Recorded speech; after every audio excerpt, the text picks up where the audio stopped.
ইতিমধ্যেই মাদ্রাসা সার্ভিস কমিশনের পক্ষ থেকে নবম দশম এবং একাদশ দ্বাদশ স্তরের যে পরীক্ষা হয়েছিল শিক্ষক নিয়োগের সেই পরীক্ষার আনসার কি প্রকাশিত হয়েছে। আনসার কি মেলানোর পর আমাদের সকলের মধ্যে একটাই প্রশ্ন, সেটা হলো কাট অফ মার্কস কত হতে চলেছে বা কত হতে পারে। তো সেই সংক্রান্ত কিছু বিষয় নিয়েই আজকের এই পর্বের ভিডিও। প্রথমেই বলি, এই পুরো বিষয়টা কিছু ফ্যাক্টরস দ্বারা নিয়ন্ত্রিত। তার মধ্যে এক নাম্বার হলো যে প্রশ্নগুলো নিয়ে সংশয় রয়েছে সেই প্রশ্নগুলো কোন পথে এগোবে। যদি পরবর্তীতে অবশ্যই যেটা খবর রয়েছে যে মাদ্রাসা সার্ভিস কমিশন একটা স্কোপ দেবে প্রশ্নের উত্তর যেগুলো নিয়ে সংশয় রয়েছে সেগুলো নিয়ে চ্যালেঞ্জ করার। চ্যালেঞ্জ করার যদি স্কোপ দেয় তো একটা বড় অংশ চ্যালেঞ্জ করবেন যে প্রশ্নে সংশয় রয়েছে। তো সেই প্রশ্নের উত্তর পরবর্তীতে কি হবে সেটা একটা গুরুত্বপূর্ণ ফ্যাক্টর প্রেডিকশনের ক্ষেত্রে।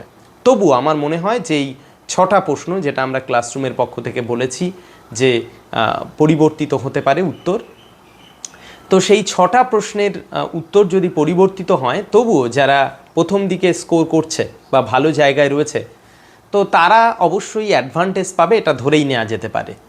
তাই আমরা একটা প্রেডিকশন করতে পারি ওভারঅল বর্তমান অবস্থান নিরিখে। সেটা হলো স্ট্যান্ডার্ড মার্কস হলো আমার ধারণা এখনও পর্যন্ত 49 হলো স্ট্যান্ডার্ড মার্কস যারা সেভ অ্যান্ড সিকিউর জোনে রয়েছে। 49-এর বেশি যারা আছে তারা সেভ জোনে রয়েছে, অর্থাৎ তারা কিন্তু ডাক পেতে চলেছে যখনই রেজাল্ট আউট হবে। যদি ভ্যাকান্সি বেড়ে যাওয়ার একটা বড় সম্ভাবনা রয়েছে, তাহলে সেটা 46 পর্যন্ত নেমে যেতে পারে, অর্থাৎ 46 পর্যন্ত নামতে পারে বা তারও কম নেমে যেতে পারে যদি ভ্যাকান্সি বাড়ে। এবং এই যে এখনও পর্যন্ত যে 40টা ভ্যাকান্সি রয়েছে তার নিরিখে যদি মেধা তালিকা প্রকাশিত হয় তাহলে 49 বা তার বেশি যারা পেয়েছে তারা সবাই একটা সেফ জোনে রয়েছে, অর্থাৎ তারা কিন্তু ডাক পাবে। এবার কথা হলো এটা কতটা গ্রহণযোগ্য, কতটা বিশ্বাসযোগ্য এবং কতটা অনর। এই বিষয়টা আংশিকভাবে অবশ্যই পরিবর্তিত হতে পারে। সেটা হলো ওই 6টা প্রশ্নের উত্তর কোন পথে এগোবে এবং কারা কিভাবে অ্যাডভান্টেজ পাবে তার নিরিখে। তবে এইটুকু ধরাই যেতে পারে যাদের স্কোর 49-এর আশেপাশে রয়েছে তারা ওই 6টা প্রশ্নের উত্তর বদলালে তাদের ভাগেও কিছু স্কোর অ্যাড হবে। তো তারা আমার মনে হয় পুরো জায়গা থেকে যে বিচ্যুত হয়ে যাবে তেমনটা নয়। ওকে, এবার কথা হলো এই 49 ভ্যালুটাকে কিভাবে বের করা হয়েছে। সেটা হলো আমরা পুরো ওয়েস্ট বেঙ্গলের যেহেতু সব জায়গার স্টুডেন্ট আমাদের ক্লাসরুমে রয়েছে, তো সেই ক্লাসরুমের স্টুডেন্টদের উপর একটা সার্ভে করা হয়েছে, স্যাম্পেল সার্ভে করা হয়েছে।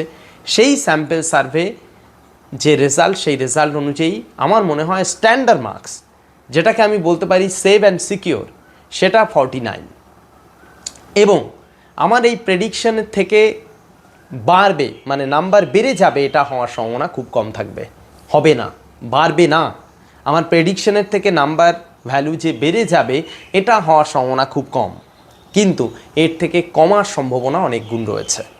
অর্থাৎ 48 হয়ে যেতে পারে, 47 হতে পারে, 46 হতে পারে, কিন্তু 49-এর যে বেশি হবে মানে থ্রেশহোল্ড ভ্যালু মানে মিনিমাম ভ্যালু সেটা আমার এখনও পর্যন্ত মনে হয় না। ঠিক আছে, এবার যদিও এই পুরো বিষয়টা তো একটা প্রেডিকশন, আমার কাছে পুরো ওয়েস্ট বেঙ্গলের যে একটা পূর্ণাঙ্গ চিত্র আছে সেটা নেই, তো তাই জন্য আমি বলতে পারি না যে আমি যেটা বলছি সেটাই আলটিমেট এবং সেটাই শেষ কথা। এটা কারোর বলার অধিকারও নেই এবং বলা উচিতও নয়। তো আমিও বলবো যে সেটা আমি দাবি করছি এবং আমি একটা সম্ভাবনা এখানে আমাদের ক্লাসরুমের পক্ষ থেকে সকলের সামনে এক্সপোজ করছি, কিন্তু সেটা মেলার সম্ভাবনা আমার ধারণা অনুযায়ী অবশ্যই 95%। 5%কে আমি রাখবো যেটা বিভিন্ন ইনফ্লুয়েন্স দ্বারা প্রভাবিত হতে পারে বা বদলাতে পারে। এবং লাস্ট যে কথাটা যেটা না বললেই নয় এই রাজ্যের জন্য অন্তত, সেটা হলো যদি কোনো সরু গলি না তৈরি হয় মাদ্রাসা সার্ভিস কমিশনের মধ্যে, যদি কোনো সরু গলি বা অনিয়মের ছাপ না ঢোকে, তাহলে মানে সরু গলিও হবে না এবং অনিয়মও হবে না, তাহলেই আমার কথা সত্য হবে। যদি এই রকম হয় যে কোনো দুর্নীতির ছাপ ঢুকে গেল সেটা হতে পারে ওএমআর জালিয়াতি XYZ সব, তাহলে সেক্ষেত্রে পুরো বিষয়টা, পুরো চিত্রটা তো বদলে যাবে। এটা স্বাভাবিক, কারণ স্কুল সার্ভিস কমিশনের মধ্যে দিয়ে যে পরীক্ষা হয়েছিল সেখানে 55তে 53 ছিল হায়েস্ট, যারা ম্যাক্সিমাম নাম্বার ক্যারি করেছিল। তো এই জায়গায় সেটা হতে পারে, তবে তার সম্ভাবনা খুব ক্ষীণ, মানে মাদ্রাসায় দুর্নীতি হবে সেই সম্ভাবনা খুব ক্ষীণ। তাই জন্য এটা নিয়ে কেউ দুশ্চিন্তা করবে না। এবং এই পুরো প্রেডিকশনের পর আমি যে অ্যাডভাইসটা দেবো সকলের উদ্দেশ্যে, সেটা হলো আমাদের এই মাদ্রাসা সার্ভিস কমিশনের পরীক্ষা কি শিক্ষা দিল, একটা বড় শিক্ষা দিল। শিক্ষাটা কি? শিক্ষাটা হলো আমরা পরীক্ষা হলে ঢোকার আগে না এরম ভাবি যে আমাকে সব পারতে হবে, প্রচুর পারতে হবে। এই মনোভাব থেকে এই দশাটা হয়েছে অল ওভার ওয়েস্ট বেঙ্গলে যারা স্কুল সার্ভিসের ক্যান্ডিডেট, এই মাদ্রাসা সার্ভিসের ক্যান্ডিডেট, তাদের জন্য। কেন? এমনও অনেকে আছে যারা 65টা কারেক্ট করেছিল, কিন্তু দেখা গেছে সে 87টা আনসার করে এসছে, 85টা আনসার করে এসছে, 80টা আনসার করে এসছে, তার স্কোর হু করে নেমে গেছে। আমাদের মনে রাখতে হবে যেগুলো নেগেটিভ মার্কিংয়ের পরীক্ষা, সেখানে একটা দুটো জিনিসকে মাথায় নিয়ে তারপরে পরীক্ষার হলে ঢুকতে হয়। একটা হলো আমি কোন কোন প্রশ্নের উত্তর দেব আর কোন কোন প্রশ্নের উত্তর দেব না। কিন্তু আমরা পরীক্ষার হলে ঢুকে কি করি?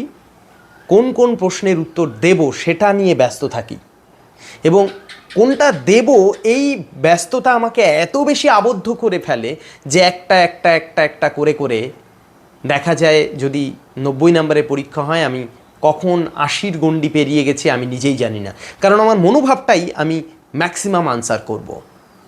কিন্তু যদি আমার মনোভাবে আর একটা বিষয় থাকতো, সেটা হলো আমি আনসার করব না, এটাও গুরুত্বপূর্ণ একটা মেথড। আনসার কোনটার করব না, এটাও গুরুত্বপূর্ণ মেথড। সেই মেথডটা যদি আমাকে বাধা দিত প্রত্যেকটা মুহূর্তে, তাহলে দেখা যেত আমার সেটা হয়তো ম্যাক্সিমাম 70-এর কাছে পৌঁছাতো বা 65-এর কাছে পৌঁছাতো, তার বেশি হতো না। আমি বারবার ক্লাসরুমে বলেছি, ইউটিউবে আমি একবার কোনো ক্লাসে বলেছিলাম যে আমাদের নেগেটিভ মার্কিং এবং দুটোতে 1 নাম্বার কাটা, এই পরীক্ষাগুলোতে সবচেয়ে বড় মেথড যেটা পরীক্ষার হলের, সেটা হলো আমি কোনটার আনসার করব এটা যেমন গুরুত্বপূর্ণ, আমি কোনটার আনসার করব না এটা তার থেকে অনেক বেশি গুরুত্বপূর্ণ। তো সেই মেথড দুটো যারা সুন্দরভাবে অ্যাপ্লাই এবং ম্যানেজমেন্ট করতে পেরেছে পরীক্ষার হলে, তাদের স্কোর ভালো জায়গায় রয়েছে। আর যারা করতে পারেনি, যারা ওই নেশায় বুঁদ হয়ে গেছিল যে আমাকে ম্যাক্সিমাম পেতে হবে, সব পারতে হবে, তারা স্কোর একদম হু করে নেমে 40-এর আশেপাশে চলে এসছে। এটাই ফ্যাক্ট, এটাই ঘটেছে। এবার এখান থেকে শুধু একটাই শিক্ষা নেওয়ার কথা বলবো প্রত্যেককে, সেটা হলো তুমি যা জানো, তুমি যা পড়েছো, সেই জানা ও পড়ার মধ্যে যেন কোনো বিষয় তুমি ভুলে না যাও, কোনো বিষয় যেন তোমার পরীক্ষার হলে ভুল না হয়, সেই বিষয়টাকে গুরুত্ব দাও। এই বিষয়টাকে গুরুত্ব দিলে অন্তত আমাদের ক্লাসরুমে যারা রয়েছে তাদের ক্ষেত্রে কি হবে, তাদের জানার পরিধির মধ্যে অনেক বিষয় ঢুকে গেছে। কারণ আমি প্রত্যেকটা সাব ইউনিট ধরে ধরে ক্লাস করিয়েছি, পরীক্ষা সাজিয়েছি।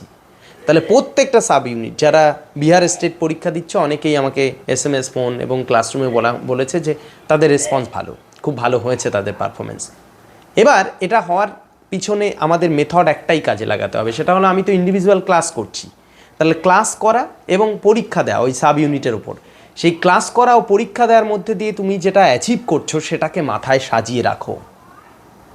এই বিষয়গুলোকে সাজিয়ে যদি রাখো, তাহলেই তোমার জ্ঞানের পরিধি অনেক গুণ বেশি হয়ে যাবে এবং পরীক্ষার হলে ভালো জায়গায় নিজেকে পারফর্ম করার জন্য এনাফ একটা জায়গা তৈরি হয়ে যাবে।